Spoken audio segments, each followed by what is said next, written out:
So I've just bought this Volkswagen Golf Mark 7 1.6 TDI. I've bought this car based on the facts that it does not run. It has been sat in this parking lot rotting away for over a year. Mechanics, as you can see, have been inside the vehicle, completely ripped apart the interior. There's mold growing on the roof, the carpets, the seats, and even the seat belts. The interior isn't even my main concern. My main concern is getting this car started, because if it doesn't, then I might have just spent my money on a pile of scrap. But if it does, it will be a huge steal. So as you can already see, there's no battery in there because I've taken the battery out overnight and put it on charge. I don't have much hope for it reviving. The bonnet latch is completely broken, as you can see. The bonnet is even closed. So the battery is our first step. We're going to put that back in, see what the battery says. So here, I'm just refitting the car's original battery that I had left on charge overnight in hopes of reviving it. I'm actually surprised that that battery still has juice left inside it. Like I did say, I have been keeping it on charge all night, but I'm still very surprised. Okay, we've got ignition. Really surprised. Clutch down. No way! No way! Everyone's ripped this apart. I've been told this car does not start or run. Was it just the battery? Surely it can't have been. I have to make sure. No way. No way. And as you can see, we do have a 6-speed manual, which is very rare. Because when I was looking at ECUs potentially for this vehicle, everyone just had 1.6's 5-speed manual. I imagine that would turn off as soon as we start driving. Oh, haven't even locked the steering wheel back in place.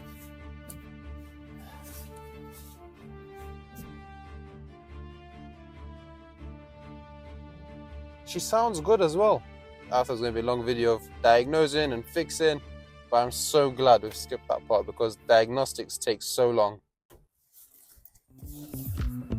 Now that we know the car starts, I had to make sure that it actually drives. And it does, but there's a slight knock on the driver's side when I'm turning the wheel full lock. I still cannot believe it. The car actually started and ran. Everyone's perfectly fine. Something's definitely rubbing on the tire though. Sounds like the driver's side, but we're gonna have to check that out. I guess put the battery back in. Seems safe to do so. Fix the bonnet latch first of all. And to do that, we first had to remove the grille, which was only held on with 2 screws, which was very easy. This is the new one of this. That opens up. The ball from the latch inside goes into here. And it pulls us back. It's on this spring that when I pull it, it pulls the latch open and it springs back into its place where the handle flicks back after you pulled it. And that one is broken. I'll show you when I've taken it off. And it was just a case of removing the air duct in order to get access to the cable behind it. So the cable runs along here. That's the cable. That's the sensor wire. That's the cable. We're going to feed it over here and just push it across and out. Feed it over and out. That's the wire. That's the cable. Cable over and out. There we are. And they both run behind here. And this is the latch. It comes and it hooks on the mouth of that. So we have one with the same hook. We're going to unhook that and put it back on. This part was a bit tricky, so I found what was most helpful was unhook it from the latch first and then try to pull it out from that way rather than the ball housing. Can you see? That's where the ball goes and it's meant to hold it in its place, but it's actually been yanked off. Now all I had to do was put everything back in reverse order, which was pretty simple. It was just a bit tedious getting the wire over the hooks that I showed you earlier, and then I just spent some time with WD-40 trying to get the rust off the latch by manipulating it. So this latch comes up and that's when you pull the bonnet release and it comes underneath here. This latch, this one here, that is now locked. When I pull the lever over there, this little black one should fling back. Well, that's what's supposed to happen ideally, but mine was rusty, so I just spent some more time with WD-40 and manipulating the lock until I cleared some of that rust out. Now to fit everything back in reverse order.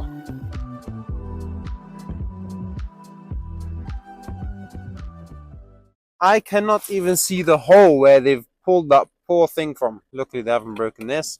But where is the part to actually pull it open?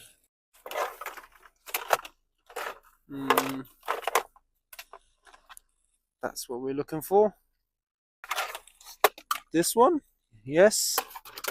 Okay, so we're gonna need this cable. Hopefully it's not damaged.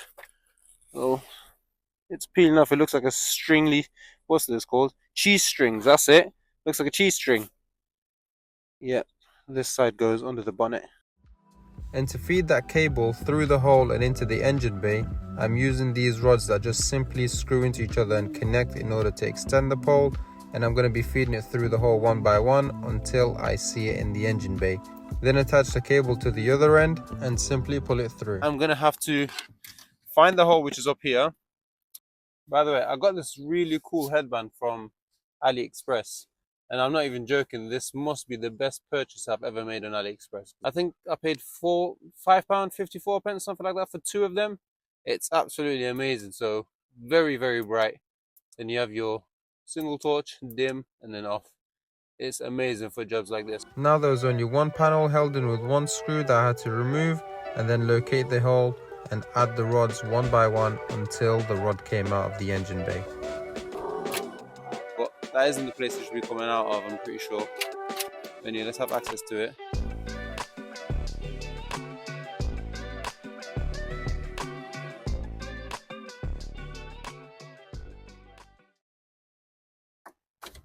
Oh yes! We're going to be inserting this ball into its slot there. We're going to pull this back and make sure the ball is in its place. Once the ball is in its place, you close it and then you fit this back through the slit and then you just click it in its place. That way it stops the top part from coming off as well. And now all that's left to do is to fit the interior trim, and then our bonnet release handle fits nicely on top of that. Close the bonnet for the first time, and there we are. This bonnet's probably been closed for the first time in a year or two, and the alignment is definitely out because somebody's been yanking on it, or I've screwed it down way too far up. I think it's my fault. I'm not going to blame somebody else for yanking it. Fingers crossed. Would you look at that? It's open very smoothly, because still got a lot of work to do, that bonnet latch. After many opens and closes, hopefully you'll get rid of all the rust. And there we are. Let me just one more time glide it open for you guys. Oh wow. One more time. Alhamdulillah. So that's the bonnet sorted. And all I'm doing now is just loosening the bonnet latch, making sure I have a perfect alignment. I'm also messing around with some of the grommets on the bonnet, making sure I have a very good alignment, because it's the minor details that make the car. He's gone floppy. You're gonna have to figure out why. The ball's actually moving in the wire. We're actually lucky. It's come out. However, it's not broken anything. Why would it pop out? And how, when it's got this case on it? Put this back on, and shouldn't happen again, okay? Shouldn't happen again. Okay, I'm gonna close the bonnet. I'm gonna risk it. I've risked it. My bonnet is still closed. At this point I was down really bad. I was actually locked out of the bonnet, but then I realized I don't actually need anything under the bonnet. My main priority is to get this car off this parking lot and get it home. So I just forgot about it for now. But before I brought this car home, I had to deal with the ripped apart interior panels, so I wasted no time and got straight into it. It was fairly easy. The only thing I would say, it was a bit like a jigsaw puzzle, trying to put everything back together piece by piece. Either way, I managed to piece the interior back together, ready to bring it home. Before I discovered another fault. When I lock it, it rebounds and it doesn't lock. Despite the car not running for over a year, the car actually drives really nice, and it made it home in one piece. but I decided to do a quick diagnostics check to show you guys what faults I bought the car with. Invalid data received from steering angle sensor, engine control module locked. Data bus missing, data bus missing, data bus missing, data bus missing. When I first checked out this car and I got all of these codes, it was very clear to me that there was an electrical fault. So I took a gamble with this car knowing it's got these faults. When I bought this vehicle, it was not started. I would turn the key, the lights would all turn on. None of these lights will turn off. There was multiple lights there. Then when I tried cranking the car, the key would turn, but there'd be no crank, nothing at all. As you can see now, the car starts. I had all of these issues. That's why the car was not starting, and I bought it on a gamble. And when I just recharged the battery, it all went away. So I got ridiculously lucky, like I said, on this vehicle. And now to tackle our main priority, which is to lock the car. So I realized when I was inserting the key and trying to lock the vehicle, it was very hard to turn. The car's mechanism has enough power to unlock it, just not lock it, because there's a lot more tension pushing it this way. And what I quickly realized is that this key barrel had been removed before, and once they inserted the screw back into this hole here, it was screwed on at an angle, therefore pushing down some of the metal and forcing it onto the key barrel on the inside, obstructing it from turning freely. So I just took a drill with a 1mm drill attachment and decided to shave away some of the metal on the inside, and I made some progress. As you can see, the key is turning a lot more freely and it's almost springing back into its place. But I wasn't confident that the car's mechanism would have enough power to turn it, so I decided to shave away some more metal using the drill until I was happy with how easy it turns. This time I was confident that the car's mechanism would easily be able to turn the key. I'm gonna just pop this back in. Yes.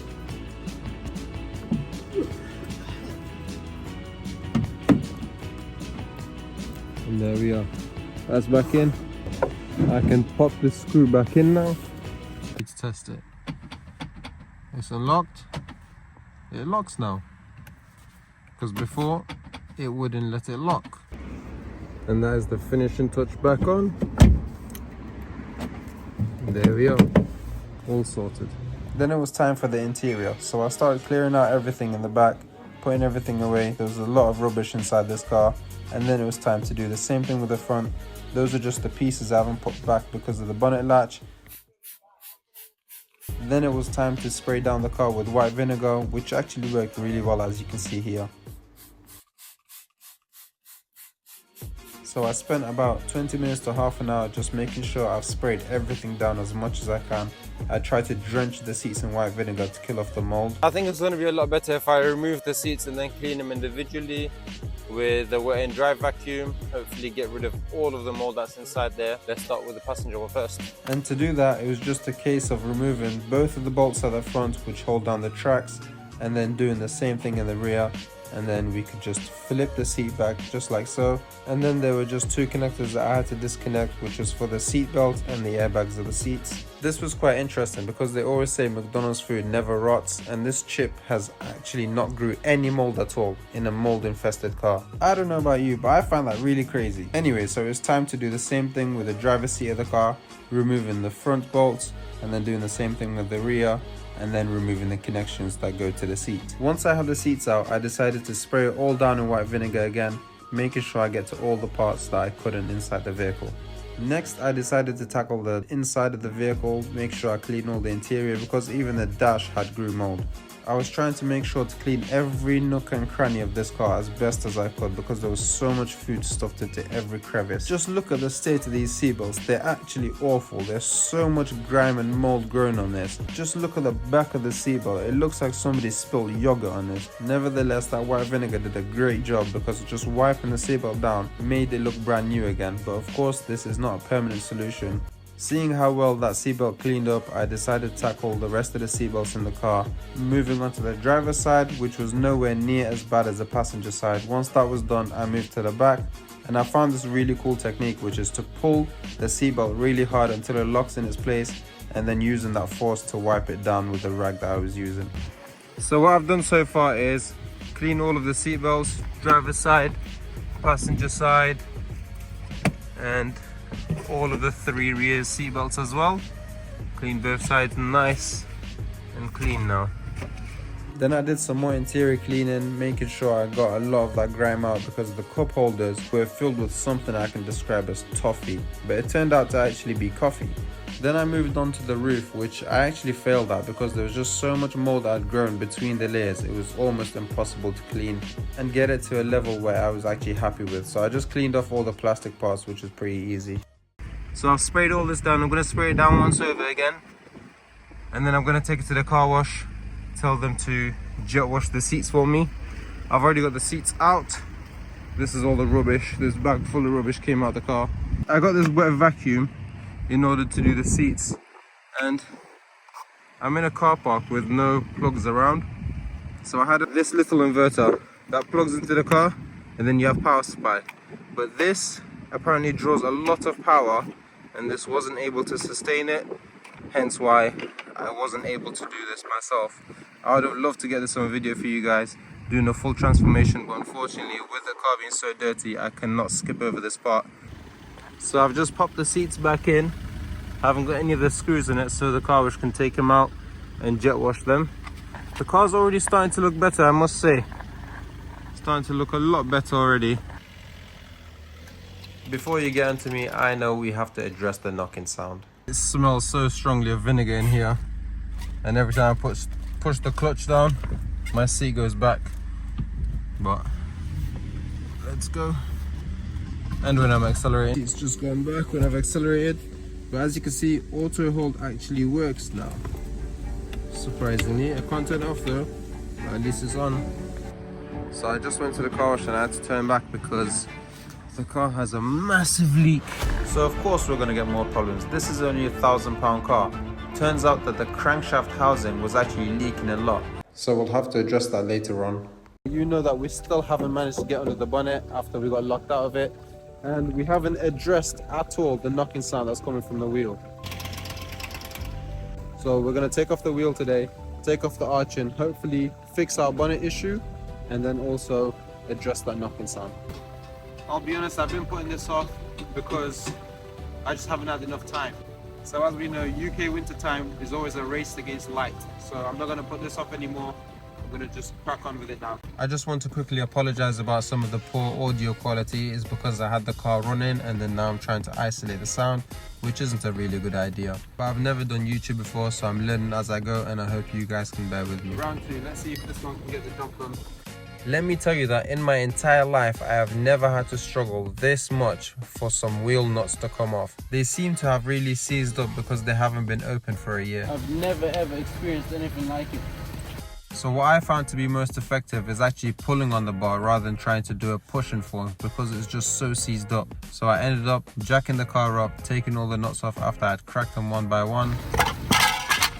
And once I finally got the tire off, I'm just putting it back under the car to support itself, just in case the jack fails on us. With the tire removed, we now have access to these screws that we're going to remove in order to get out the wheel arching.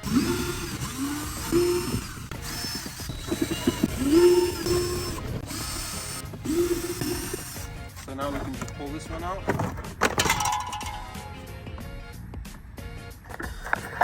It looks like this part didn't actually come off. Although we don't really need it, I just want to remove it to see the extent of our oil leak at the back there. So I'm actually going to remove it. There's 2 more screws underneath here holding it up. And there we are, it's out. Now our bonnet cable should be running just behind this light cap, so we're going to remove it. That part, that's our cable that comes from the bonnet, and it goes into that housing there, and that's where it's disconnected. Can you see the housing just from here? So we need to get that off and see if we can pull it towards us at an angle.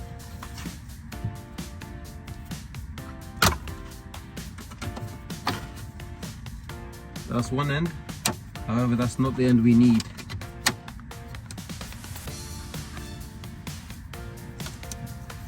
I'm going to try and get a latch onto it and see if I can pull it. It's going to be pretty hard because I can't see anything. I'm going to try and use this to see if I can hook onto the end of it. This part was actually really time consuming. It took me about an hour to actually get anywhere with this. Get it out of its clips. It was just trial after trial, and I just couldn't get enough leverage on my hand to pull the clip away. I can't fit this onto there, otherwise it'd make it a lot easier to pull. So I struggled with this for about another 20 minutes of getting the clip off, and then finally I actually thought I had some results. I managed to get my hand around the spring. I think I've managed to pull it now. Then I got my friend to come over and pop the bonnet open so you can see my hand over there. And there's my hand. Pull this. And then it was just a simple case of putting everything back together, just like we've done for the 4th time probably now. But I'm not willing to take any more chances, so I put 4 zip ties on the actual housing, because every time we'd pull the cable and there was tension on the ball, it would push the housing up and it would come out. And all that was left to do was test that it actually works, which it did. See, that's a new fresh pile of leak. I'm just gonna clean this up while we're here. And to clean all that gunk and oil off, I just use a degreaser and a blue tack rag to get all of that off as best as we could. And I think we actually did a pretty good job, just as long as this doesn't leak again. Now that we have that part cleaned, the only step that was left was to go ahead and pour in our engine stop leak and then put the cap back on. So we've poured in the oil stop leak. We're gonna have to let the car run for approximately 10 minutes and hopefully that will seal all the gaps.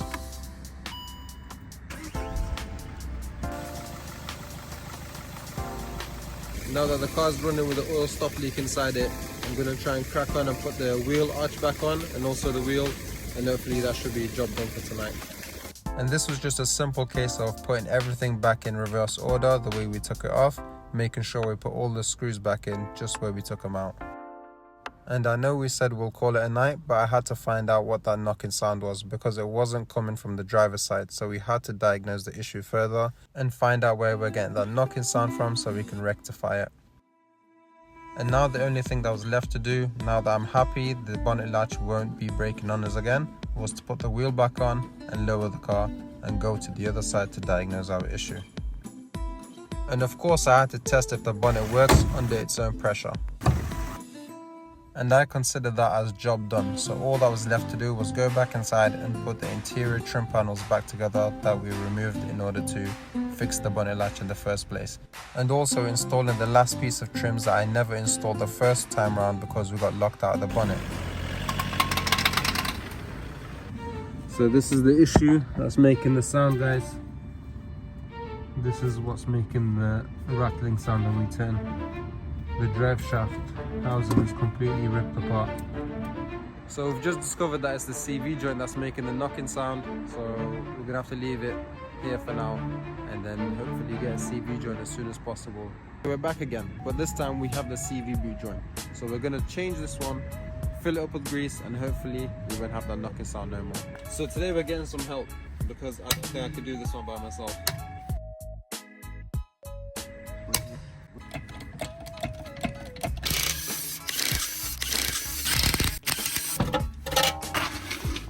After we've removed the wheel and it's under the car securely, we go ahead and remove the 3 bolts for our wishbone, and then after that we just have our main drive shaft bolt to take off.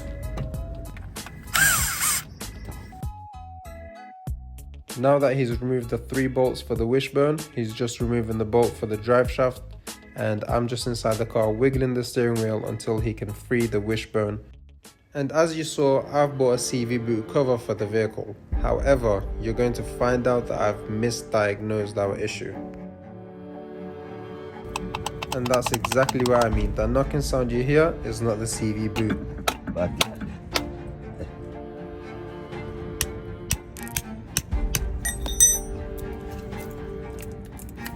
So it's the actual bearing inside the CV joint that's broken. However, we've already got the part and we've come so far, so we might as well just replace the broken part and see how it goes. And now we're just refilling the original CV joint with some fresh grease and everything goes back in reverse order.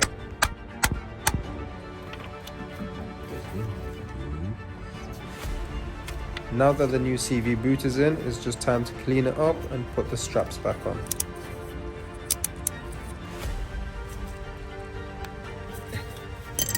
The inner strap was really fiddly to get in, and my friend assured me that a zip tie is more than adequate for the job, and he was right.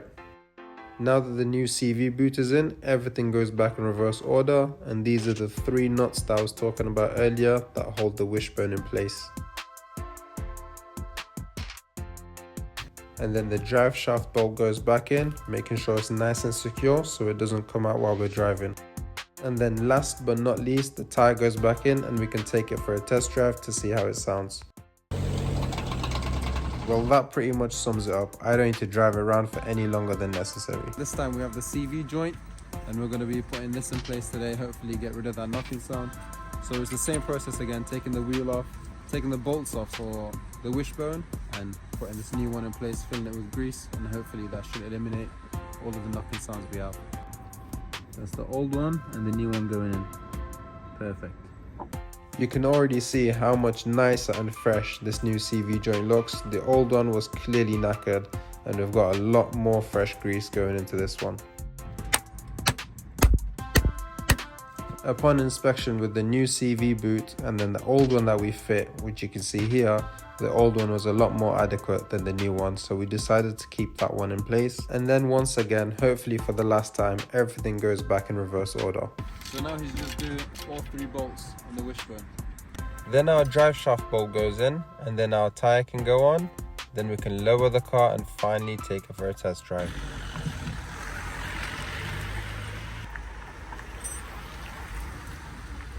So now that we've fixed the knocking sound coming from the passenger side and we've changed the CV joint, we're confident enough to take this car for an MOT. But before we do that, I've just put the seats back in temporarily. I've connected them up, but there's still an illuminated airbag light that we have. And in order to get rid of that, I've got just a tool which is OBD11. I'm going to plug this into the car, read the codes and erase that because we know there's no issues with the airbag. It's just the seats have been disconnected before.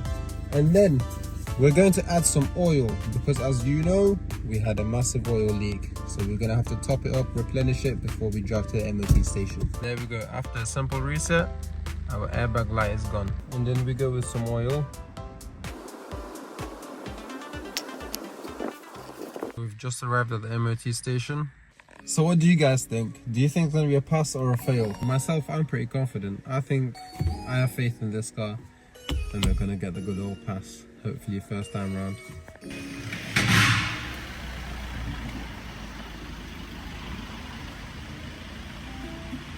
So the guy that was checking it, he said it's like a brand new car and we've got a pass. No faults at all. So the only fault that they would have caught would have been the CV joint. That was the only issue this car had. So I'm just leaving the car at the car wash and hopefully tomorrow they'll start on the full valet. And then that'll be the car completely done and ready to be sold. So the car is back and this is what the state of the vehicle is looking like now.